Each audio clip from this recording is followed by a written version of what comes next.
Demander de parler d'obéissance. Wow, mais quelqu'un peut se demander, l'obéissance, ça peut avoir avec en fait la discipline. Amen. Amen. Ok.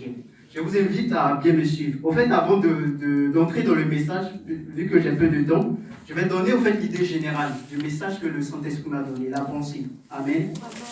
Et après, je vais entrer en profondeur pour que vous puissiez comprendre pourquoi l'obéissance. Amen.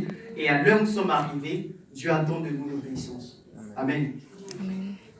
Au fait, il faut comprendre qu'il n'y a pas de réussite sans obéissance à Dieu.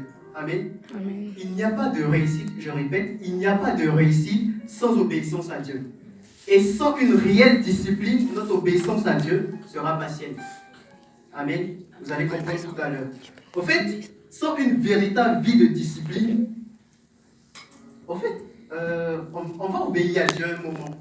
Mais il va arriver un temps où notre obéissance va prendre un coup. Amen. Je vais expliquer, vous allez mieux comprendre. Donc, comme je disais tout à l'heure, mon thème, c'est l'importance de la discipline pour réussir. C'est quoi la discipline? La discipline, c'est une règle de conduite commune au membre d'un corps, d'une collectivité. C'est aussi une règle de conduite que l'on s'impose. Amen. Ok. Donc, tout à l'heure, je parlais d'obéissance à Dieu. J'ai dit qu'il n'y a pas de réussite sans obéissance à Dieu. La sœur Salomé a bien défini la réussite. En fait, la réussite, ce n'est pas le succès. Au combat de réussite, c'est en rapport avec notre destinée. Amen. Dieu nous a tous appelés à faire quelque chose sur la terre. Et tu peux avoir du succès. Il y a beaucoup qui ont le succès dans les vies professionnelles, mais ces personnes ont échoué quant à leur destinée.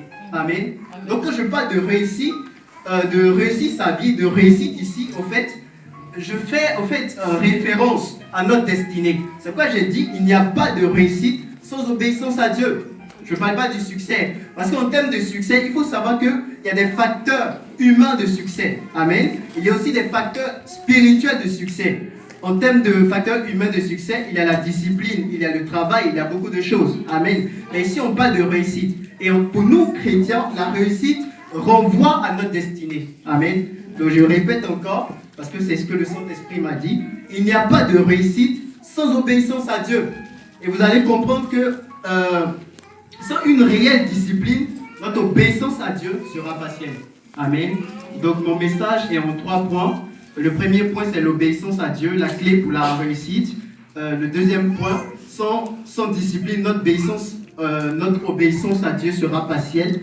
Et le dernier point, se discipliner dans chaque domaine de sa vie. Amen. Amen. Donc, on va prendre rapidement 2 passages. Genèse chapitre 1, le verset 28.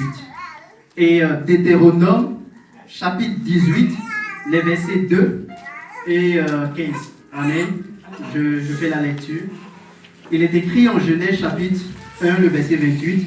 Dieu les bénit et Dieu les dit, soyez féconds, multipliez et remplissez la terre et l'assujettissez. Amen. Je vais m'arrêter là.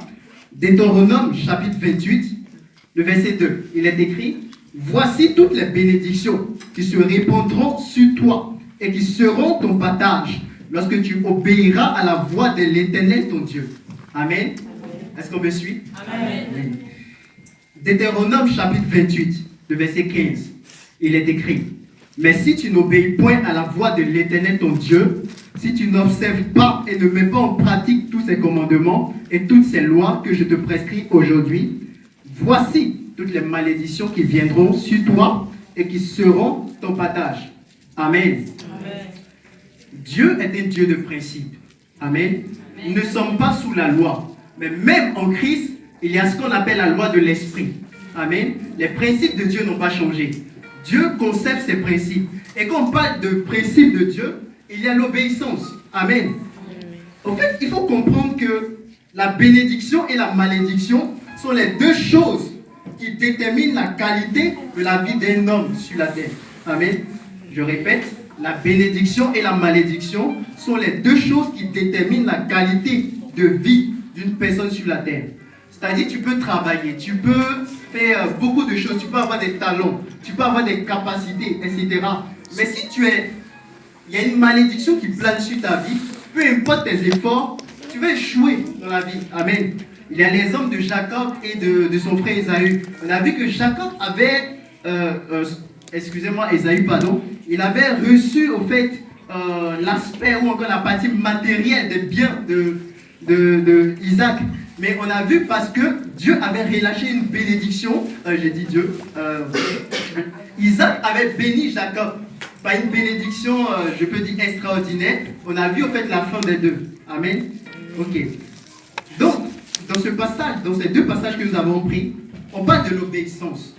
On parle en Genèse chapitre 1, le verset 28, la Bible dit que Dieu les bénit. Amen.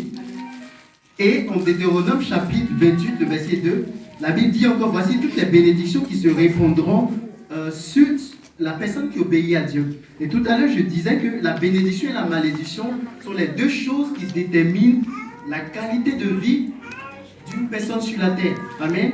Quand tu es béni, tu vas voir qu'en fait, à cause de cette bénédiction, tu vas développer des capacités de sorte à ce que ta vie soit meilleure.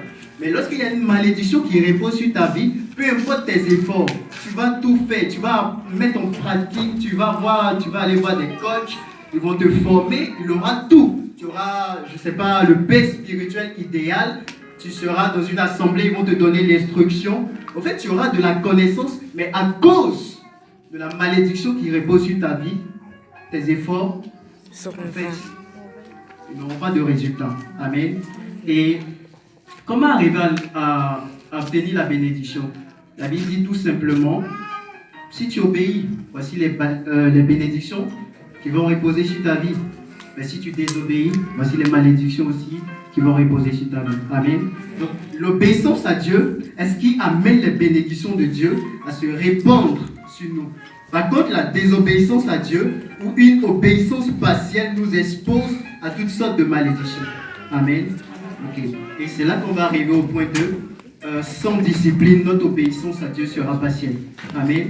Donc, maintenant qu'on a compris que l'obéissance est importante. C'est pourquoi j'ai pris le temps de m'attarder dessus. C'est vrai, j'ai pas assez de temps et je vais aller très vite. Mais il fallait qu'on comprenne cela. Amen. Parce qu'en fait, c'est par notre obéissance à Dieu que Dieu répand ses bénédictions sur nos vies. Mais lorsqu'on désobéit à Dieu, il y a aussi des malédictions qui viennent sur nos vies. Et quand on parle de réussite, eh bien, il faut comprendre qu'il y a deux choses importantes qui rentrent en ligne de compte. La bénédiction et la malédiction. Amen. Ok.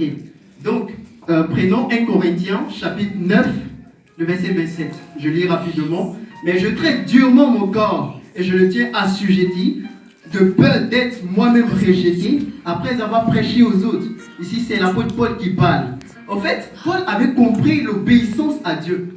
Et tout à l'heure, la sœur Tabitha disait, c'est une détermination, se discipliner. Amen. Il faut comprendre que obéir à Dieu est vivre.